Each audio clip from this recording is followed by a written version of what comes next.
Hello and welcome to the Thinking Ahead podcast. My name is Ronaldo Stevens and I'm your host on this journey to find out more and discover the truth about careers, college, and finance. I was in my Kendo class the other day, Kendo being Japanese fencing, and my sensei, the class leader, said something I thought was interesting. He said, if you're not happy while doing Kendo, you're doing it wrong. And I thought that was an interesting statement because I do enjoy Kendo greatly, but I'm not always happy in the moment while doing it. Some people like the results they get from gym, but they're not happy during their time at the gym. And also there are a bunch of little nuances that may change their experience, just like mine with Kendo. I suppose that is my personal viewpoint, but I consider enjoyment, long-term enjoyment, and happiness to not always be the same thing. Chasing happiness, or feel-good emotion, can get you in trouble. After all, you might be happy while eating chips, but the emotion and guilt you feel after eating party-sized Doritos? Not so much, even if you were happy in the moment while doing it. Sometimes the happiness and enjoyment comes from the reward of doing a hard thing. Sometimes it's found in reflecting upon a situation. And sometimes it's life experiences that teach us how to be happy in the moment. Last episode, I ended with the quote, "Man plans, God laughs." This is not to say that the Most High looks down on us and languishes in our plans and attempts, but that we don't know what life will bring. This includes planning for our careers and work life. In today's episode, I'm just going to reflect and give my thoughts on satisfaction and life in general, and what to do and think if you don't find yourself satisfied at the end of college or even your first few years of work. When all is said and done, we spend a lot of time thinking about our future prospects, past decisions, current and old majors, and a flurry of other career and financial decisions. Many students and adults at the end of their college, and even in the workforce now, constantly have the passing thought, did I make the right decision? Did I choose the right major? Did I go to the right school? And while hindsight is 2020, most consequences in life aren't based on a singular decision. They are based on a multitude of factors and decisions. Your happiness is the same way. Your likes change. Your desires change. You change. Finding the career that fulfills is about more than the knowledge that you obtain from a university or other program. The location of the job will play a role. I know personally I'm happier around mountains and where there are all the seasons. The people you work with will play a role. Do you want to hang out with your coworkers, or can you not wait to get away from them? Company culture, business culture. All of these things will have an effect on what I call the happiness factor. The goal of college isn't necessarily how to teach you to do the one thing you plan to do for life. And it's definitely not how to teach you to be happy doing that thing. The goal of college, or I should say one of the goals of college, as well as any other education program, is to also teach you how to acquire new skills, whatever they might be, and how to communicate with others to reach a similar goal. This is what you can learn in any type of schooling, apprenticeship, or work. And more importantly, you can learn how to build relationships and friendships around a common goal. After all, no man is an island. I set out to be an animator at one of the major television companies in America. After a while of job searching, and after hearing a few success stories and numerous failure stories of people in that field and searching in that field and industry shifts in that field, I looked at my skill set and my future desires and realized that my skills and demeanor could be used in other positions. Some positions where I had more control and wasn't left to the whim of the market. Over time, I also learned that I naturally floated towards leadership. And I did also learn that I have speaking skills that I never would have considered an asset sticking in the animation realm. College didn't teach me this. Life taught me this. And life is not short. Well, I mean, it is, but at the same time, it isn't. While we may just be a vapor in the wind, there is still a lifetime of memories to create. Despite the modern mantra of life is short or YOLO, most of us will live well into the retirement age of 65 or older. That's over 40 years of work. And with the retirement age rising, it might be more than 40 years of work. To expect us to continue doing the same thing and to have the same interests for all those years is not only becoming more unrealistic, but more impossible. Advances in technology and a now global workforce are changing our world faster than almost anyone thought possible. On top of that, you'll wake up to what your true desires are and what you want out of life the more you live it. You may find out that you don't need to afford that brand new sports car to feel happy. You may see that you don't need fame, popularity, or mainstream recognition from your work to feel satisfied. We are ever changing, just like our lives. And if you're living your life truly, you'll be ever learning about yourself and about what you like. Be you. Grow, learn, explore. I was saying all of that to basically say, if you didn't get it right after 4 years of college, don't sweat it. Most of us didn't. To add on to this point, let me recite a speech that I gave in Toastmasters a few years back. "What is happiness?" I said to the young girl interviewing me. The question lingered in the air as a confused and panicked look came across her face. I was being interviewed in the English Village by a student who wanted foreigners' impressions of living in Japan. The question she asked was, "Are you happy in Japan?" The reason I answered her question with a question was not because I was being clever or snarky. Well, maybe a little bit clever and snarky. But it was because the first answer that came to my mind was actually no. But before you become shocked about this answer, I have to tell you a dirty little secret. I wasn't happy in America either. At least, I didn't think I was.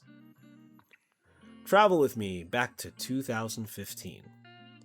I had just gotten married to the lovely Andrea. I was 2 years into my first quote-unquote real job, and I was being praised with room for a possible promotion. And I was in a band jamming out with friends on stage every other month. But I didn't feel happy. I felt that something was missing. This is a feeling that many people have in their lives. I felt the box of conformity shrinking around me, and the walls closing in. And just like many people, I felt that travel would be the cure. After praying and thinking about it for a while, I had an idea. So, like all men with crazy ideas, I went up to my wife and told it to her. We should live abroad for a while. And like all women with husbands with crazy ideas, my wife turned to me and said, "Huh?" I explained that we should live abroad before settling down and buying a house and starting a family. all of that American dream stuff. And I convinced my wife to apply with me to the JET program, which is an exchange program that lets you teach in Japan. I thought for sure, an interesting couple that we both would be accepted. But it turns out that art majors aren't as wanted as education majors, so my wife got into the program and I was put on the waiting list. However, not being deterred, we both agreed that we could go over and I could freelance and try to find other work once we arrived in Japan. This is it, I thought. A chance to work on my art and freelance career while living in a new country that I've always wanted to visit and live in. I have a chance at happiness. Unfortunately, 2 months later,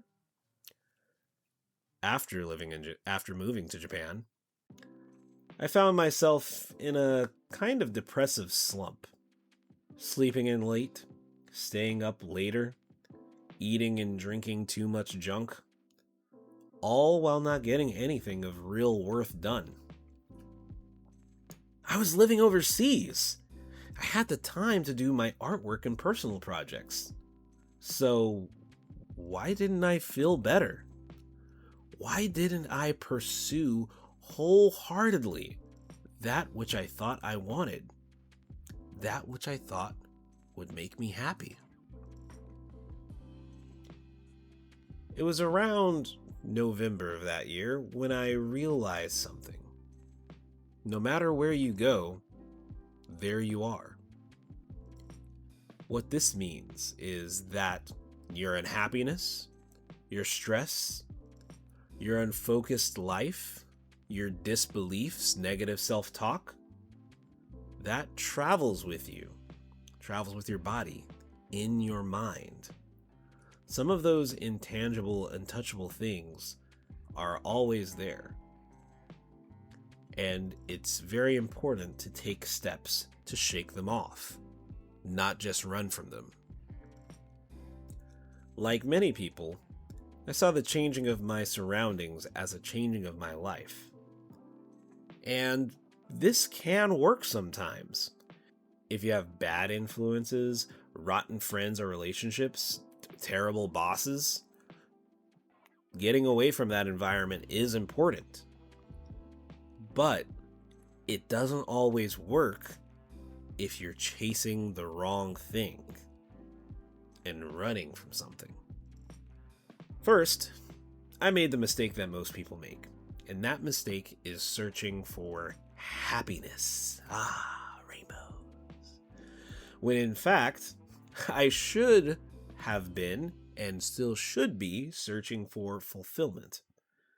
Growing up, we're told to chase our dreams, to seek happiness, but we are taught little of fulfillment. Webster's dictionary says fulfillment is the act of fulfilling, or the act of putting into effect, the act of developing potential. Now, it doesn't say exactly what this potential is, but I'm going to put an emphasis on the word act. It is doing. You see, happiness changes. We think of happiness as a destination, but what made you happy 10 years ago may not make you happy today. At 10 years old, a piece of cake and a canceled day of school would make you happy beyond comparison. But as an adult, that definition becomes a little looser, a little less clear, and maybe a whole paragraph of explanation needed. What makes us happy has changed, but fulfillment, that is a process. The act of putting into effect.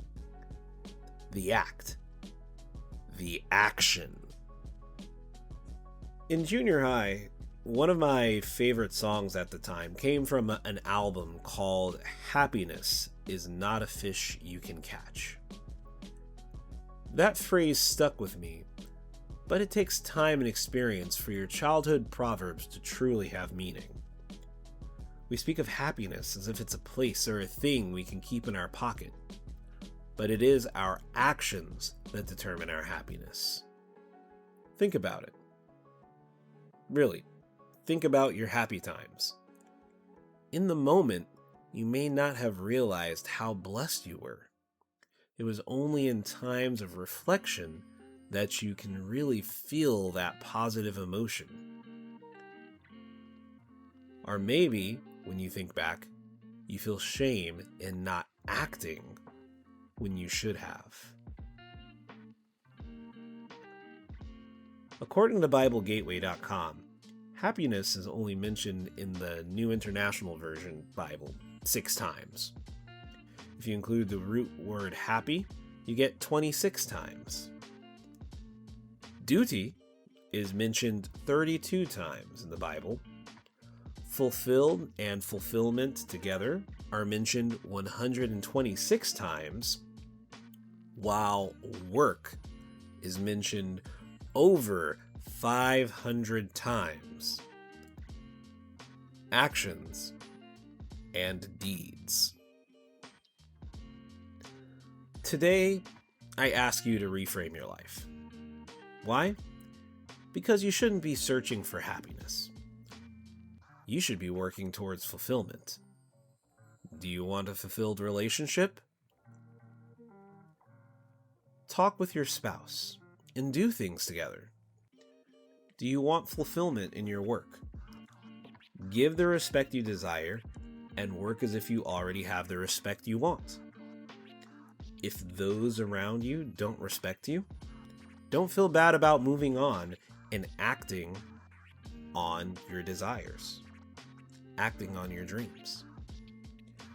And most importantly, make time to do the things you want to do, the things that are calling to you. Don't always assume that you'll have tomorrow. The road to fulfillment is not an easy one, and you may never actually reach it. You may be unaware when you reach it until you reflect. It's kind of like the horizon. You always run towards it, but never reach it. And yet you feel better for not standing still. Just be sure to note your surroundings. Recognize the beauty in each step, and know that it won't last forever. Happiness is not a fish you can catch, but fulfillment is a step in the right direction. If you agree with any of what I said in today's show, please leave a comment or send me a message with #LifeIsAProcess. I appreciate all of you listening to my podcast this past year, and as this is the 24th episode, I think I'll consider this the end of this season of Thinking Ahead. Don't worry, there's plenty more to come. I already have some interviews scheduled that will be coming up in the new season. But until next time, set your goals, do the daily work, find those things that fulfill you, and do the work on those. And of course, keep thinking ahead.